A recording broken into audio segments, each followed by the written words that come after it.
So guys, today on this platform of Darshanik, I am going to discuss with you one important part from Indian history, that is ancient medieval part of Indian history.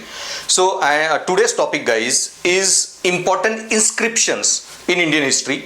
So this topic guys will be of great help to you considering the prelims examination. So in this part I am going to cover very important inscriptions, most important inscription of the Indian ancient and medieval history. So guys, and while discussing these inscriptions, you must have read about this inscription in many books of Indian history or in your classroom coaching.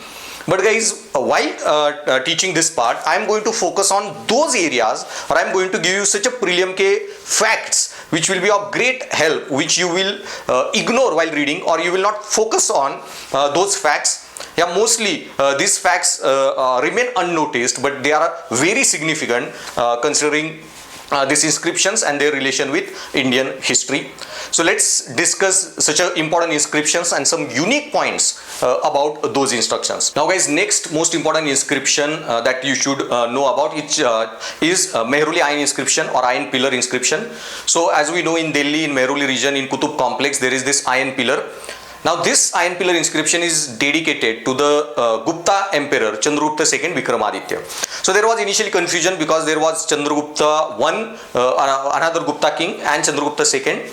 So but this confusion was settled by name, that is on this inscription there is a word Chandra. So which Chandra? Chandragupta I or Chandragupta II? But guys, Chandragupta II Vikramaditya's coins that he issued, gold coins, on those gold coins Chandragupta II calls himself only by the short title Chandra, and so it is accepted that this inscription also belongs to Chandragupta II Vikramaditya. Now guys, there is confusion where this pillar was originally erected and who brought it to Delhi. So on one of the lines on the inscription, it says that this pillar was erected at Vishnupadgiri. So this location Vishnupadgiri, which exactly it is, so there is confusion. Some say it is located at Vidisha. Okay, originally it was erected there by Chandragupta II Vikramaditya and brought to Delhi by Iltutmish. Okay, but another thought says it was near Bias River's region, in a near on a coast of Bias River somewhere, and it was brought to Delhi by Tomar King Angapal II. But that is not settled debate, so I will not conclude it. So, and UPSC will also not ask questions that are debatable. Now this inscription guys was written in a pure Chast Sanskrit language, okay, using Brahmi script. So as usual, like other Ashokan pillars, but because Gupta period was Brahminical dynasty, extremely Sanskritized dynasty, lot of Sanskrit literature got created. So this inscription was also written in Sanskrit language, while Ashokas were in a Prakrit language. So language was Sanskrit and script was early Gupta script. Okay, sorry, I told by mistake Brahmi script. Okay, it was not Brahmi script but a Nagari script, and this Nagari script guys later on became or considered as early Gupta period script. So remember this Nagari script, and later on I will discuss or tell you about one another script, Sharda script. Okay, so Sharda script on Bakshali manuscripts, which was prevalent in Afghanistan region.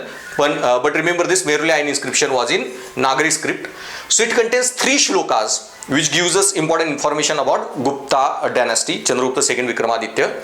So Mehrauli inscription praises the Gupta emperor Chandragupta Vikramaditya's achievements, and this is a hagiographic inscription. Hagiographic means excessively flattering, that bahut bada chada ke it praises the king.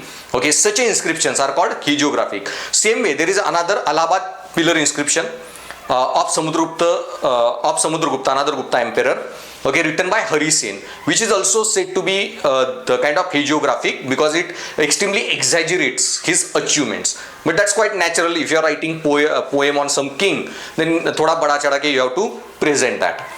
And so this is excessively flattering inscription that praises Chandra's conquest and then his devotion to the feet of Vishnu, that he was great Vishnu Bhakt or disciple. And the short name Chandra is also inscribed on the gold coins of Chandragupta II, and so this inscription also carries that short name Chandra, and his coins that he issued also carries this short name Chandra. Then the first shloka states Chandra as a master of 7 advantages or Sapta Sindhu, then recites his victory over the Vangas and Vahalikas. Now remember this shlok it is referred as he conquered the 7 advantages. Okay, now these 7 places that it talks about that he has occupied, so these 7 places were Sapta Sindhu regions, and so this Sapta Sindhu region was under the control of Vakatakas, which he displaced or defeated and occupied that, and so that was written in first shlok, his achievement of defeating and occupying that Sapta Sindhu region. Then he is said to have occupied even the region known as Vanga. The Vanga region is referred to Indian region of Eastern Indian subcontinent, and then Vahalikas, Western Indian subcontinent, and the sacred respect for him in the lands touched by the southern seas. And it is said that Chandragupta II Vikramaditya also defeated Western Kshatraps ruling in northern Maharashtra near Nashik, Naneghat, that region that I have told you, Nashik and Naneghat inscriptions.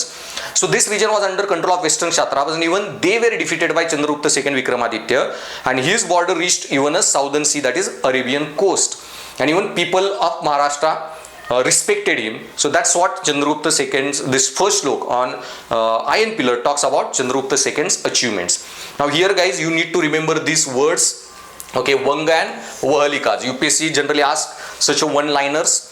Okay, what is the meaning of Ghatika, what is meaning of Nadu, etc. So remember all these words. Okay, so Eastern Indian subcontinent is referred as Vanga and Vahalikas, Western Indian subcontinent. Then it also praises him for defeating the Vakatakas in a battle that spanned Sindhu's 7 mouths. Okay, so 7 mouths or Sapta Sindhu region that he occupied, I told you about it. Then second shlok describes his valor and the vastness of Chandragupta's empire. That his empire extends from eastern subcontinent, western subcontinent up to southern sea, etc. So expansion of his empire is carved out. And this translation confirms that the third shlok mentions Hindu god Vishnu and suggests this stamba had a Garud above it in a manner similar to some Garud stamba in early Vaishnavite temples. So third shlok में it is written that ये जो pillar है उसके ऊपर on the top there was Garud symbol, and this Garud symbol was a national emblem or state emblem of the Gupta emperor. So like on Ashokan pillar we have 4 lions back to back, that is lion capital. Same way on their pillar there was a symbol of a Garud, eagle, and that was the state emblem or state symbol of the Gupta kings. Okay, so it was written in third shloka that on the top is an emblem, that Garud of the Gupta kings, but now on the pillar you will not find that emblem Garud on the top, it has been destroyed. So but shlok talks about its presence at the top.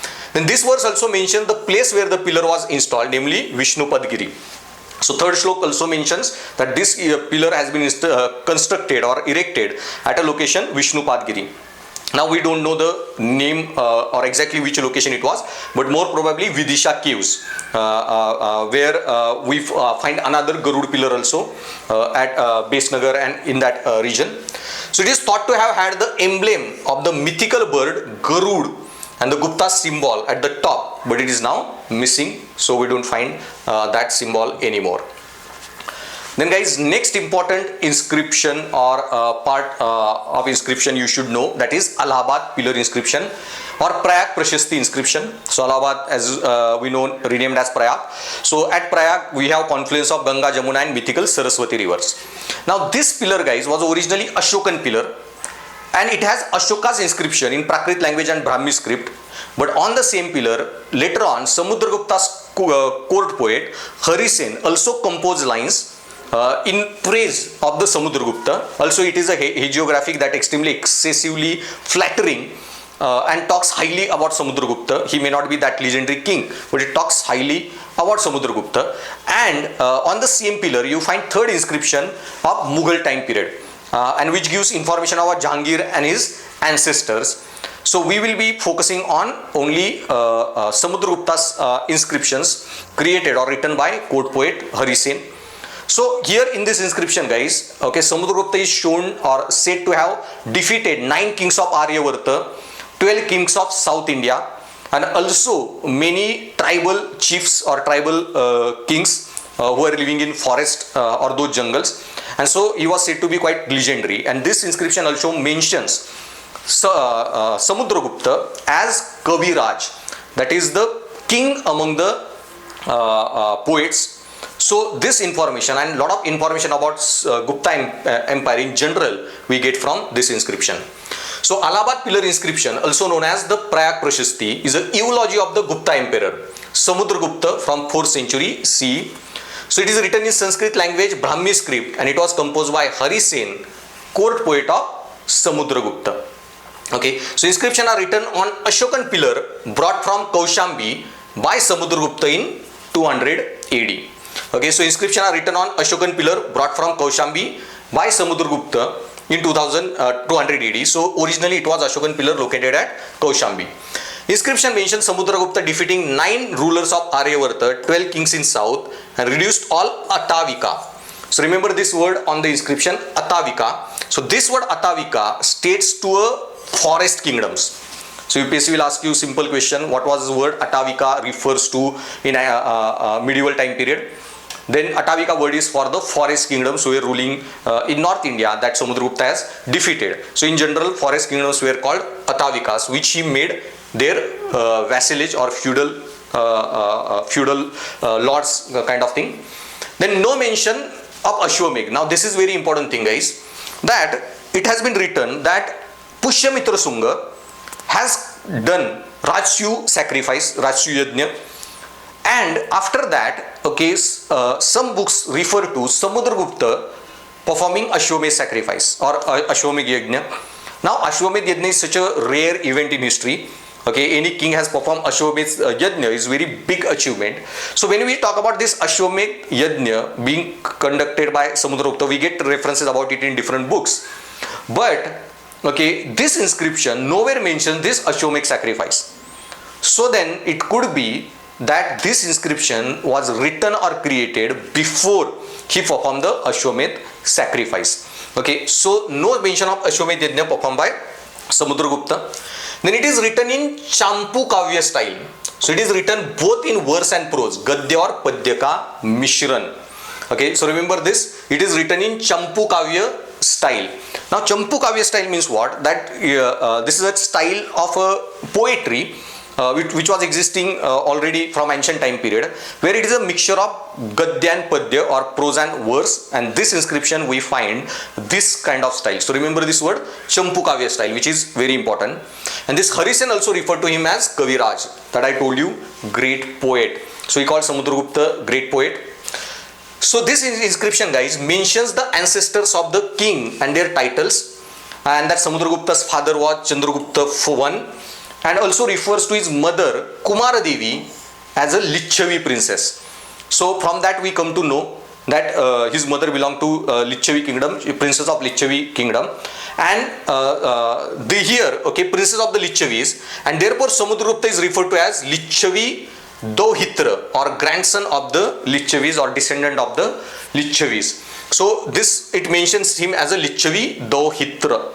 So on that inscription, that word is there for Samudragupta, and we get many more information, we get much more information about Guptas from that inscription.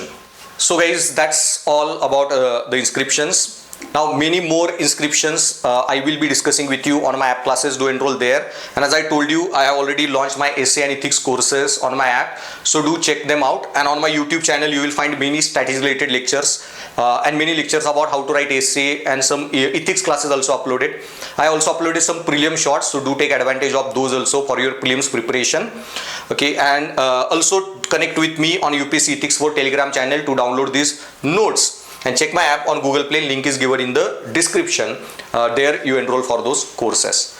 So thanks for listening, guys, and stay tuned. I will soon be launching one course, one lecture on YouTube about KALIDASA separately and his books. So do check that out also.